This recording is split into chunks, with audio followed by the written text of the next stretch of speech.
Sleep-related painful erections is an absolutely miserable condition, and it is miserable in a lot of ways. First of all, it's miserable because you're waking up all the time at night. Your sleep quality is terrible, and it's miserable in another way, and that you go to doctor after doctor and they have no clue how to help you. They might order test after test after test. They might have zillions of conversations with you, and in the end, they're going to just prescribe some drugs that basically function as a Band-Aid solution. Let's first of all talk about what SRPE is, and then I'm going to talk about the state of things in the medical literature very briefly, tell you my own story, and tell you the theory that I have applied by which I have, for the most part, gotten rid of this problem and is no longer destructive to my life the way it is to so many men's lives. My name is J. Alfred Stewart. I am a PhD researcher in the philosophy of science at the University of South Carolina, and I am a fellow sufferer, or I should say former fellow sufferer, with this problem of SRPE. So SRPE is typically defined as something like this. Erections are so painful, they wake you up at night, and you often have a hard time getting back to sleep, and it could be several times a night. There is a serious level of dissatisfaction among men who have this problem with the adequacy of the medical community in addressing this problem. So you can read, I just found in a journal called Sexual Medicine, they went over several case studies of men, and what they found is the majority of men who have this problem are very dissatisfied with the quality of the treatment they've received, with the effectiveness of the treatment that they have received, particularly with baclofen as a treatment. A majority of them say they find it incredibly dissatisfying because they have to keep taking it. And the problem with taking it is it leads to the side effect of feeling sleepy, feeling groggy, maybe even feeling nauseous, and other nasty side effects.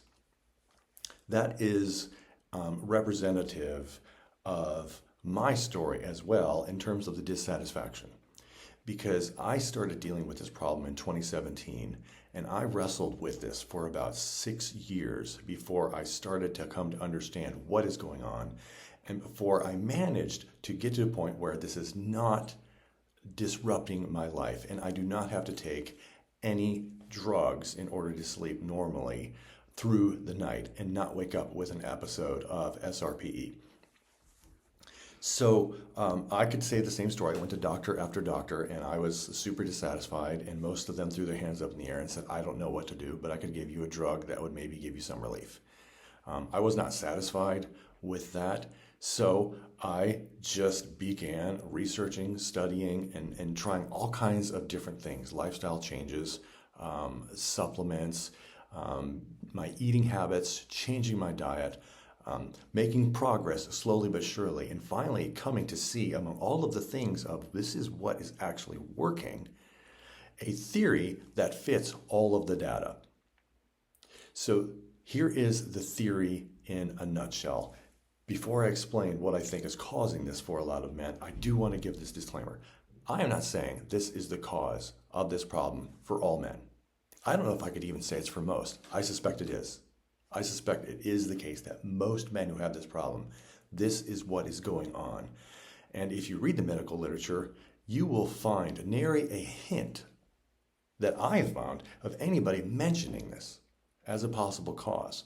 But it fits my data, my life, and applying this has basically solved this problem for me.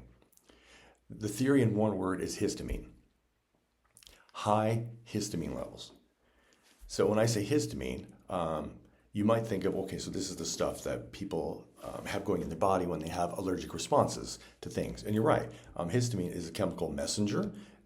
It's involved in immune responses, particularly allergic reactions. It's released by mast cells and basophils, and it causes symptoms like sneezing and itching and inflammation and all those things. But that's not the only role that histamine plays in the body.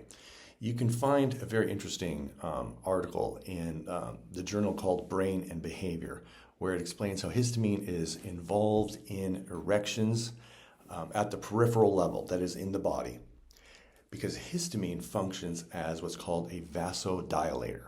A vasodilator means that it widens blood vessels. Now, With really large blood vessels, it constricts them. But with the area of the body we're not talking about those kinds of blood vessels.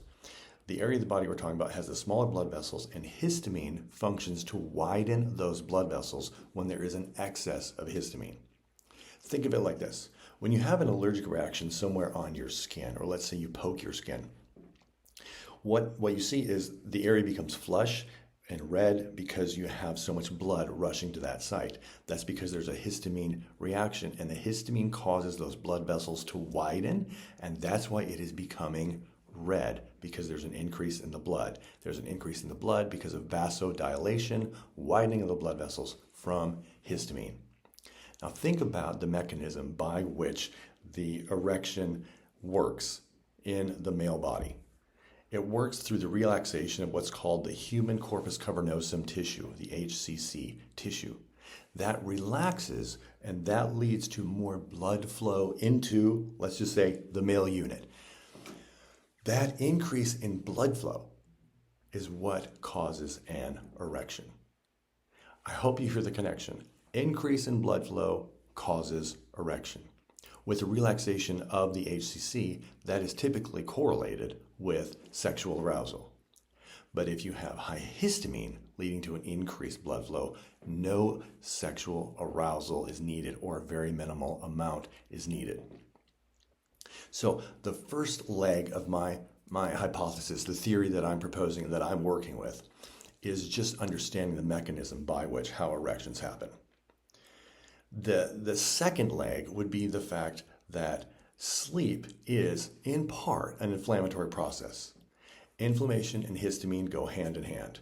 It's a little bit simplistic to think of it as inflammation causes a histamine release, or histamine causes inflammation. They have a sort of symbiotic relationship in the way that they work. But think of it as a very strong correlation. Now, here's what you need in order to sleep at night. You need your cortisol levels to go down. Cortisol is something that your body uses to give you energy during the day, but is also a massively powerful anti-inflammatory agent. If you need this to go down at night, then you're losing an anti-inflammatory agent's effectiveness. You have less of it. When you have less of it, if you have anything in your body that would be causing inflammation, then that inflammation is going to be happening in a way that's noticeable, that's not noticeable during the day when your cortisol levels are higher. So that's the second leg of my hypothesis about how histamine is so involved in this problem of sleep-related painful erections. But the third would be that sleep, being an inflammatory process, can also be seen by the higher cytokine levels that you can see, just markers of inflammation that happen during a normal sleep process. So two of these would be TNF-alpha and interleukin-6. Those are both markers of inflammation that there's empirical confirmation that these markers go up measurably during sleep, which means inflammation at certain times of the night. I'm not saying all night. At certain times of the night, inflammation does increase as just part of normal sleep. The last leg of my hypothesis that fits my experience and fits what I observe going on with other people is the fact that you can have an overburdened liver. And an overburdened liver is going to lead to, or at least is going to aggravate, this problem. So fatty liver disease is a silent epidemic that many people are suffering from, and they have no clue. You might have zero symptoms that you know about, that you would draw a connection with your liver, but you might have a liver that is functioning in a sluggish way because you're eating a lot of carbs, or you're eating the standard American diet, and it's just causing your liver, after a while, to really struggle with keeping up with detoxing everything in your body. And if you have high histamine levels, your body is probably already quickly burning up nutrients that your liver needs to function properly. A good example of this would be SAMe. SAMe is something that your body needs to produce an enzyme called HNMT, and that clears histamine from your brain. When you have high levels of histamine in your body and your body needs to clear it out of your brain, You're burning up a lot of SAMe just to do that. But your liver needs SAMe to function. If it doesn't have enough, it's going to be functioning suboptimally. If that's the case, and there's certain detoxification processes your liver needs to go through just to keep you healthy, it can't do a complete job, which means there's going to be certain toxins still in your bloodstream after the liver is done doing its work. Frequently, that happens between 2 and 4 a.m., a certain process that's done. And if there's not a complete job, then you've got these things in your bloodstream that also cause inflammation, and this inflammation causes an increase of histamine in your body, and that increase in histamine, I'm saying, can lead to sleep-related painful erections. That theory, and applying that theory, is what has made a gigantic difference for me, so that I basically don't have this problem. I only have an episode of SRPE that is a real problem for me, something that would wake me up once every 3 weeks. That's where I'm at right now, and that's huge progress, and I'm still making more progress.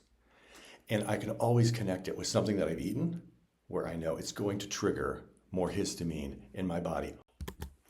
And there are certain supplements that when I run out of and I don't take them, that explains, okay, this is why I'm having an episode right now. And usually I continue to have like one episode a night. That's typically all that I'm dealing with until I get that supplement again and start taking it again in a steady rhythm. So here's what I want to do. In the next video, I am going to explain the changes that I've made applying this theory. They are lifestyle changes, changes in diet, supplements, and then also I want to explain a couple tips or tricks to help you manage this problem until you get to a place where you've got lower histamine levels in your body and it's not happening nearly as frequently, and then you could be on a trajectory to completely eradicate this from your life.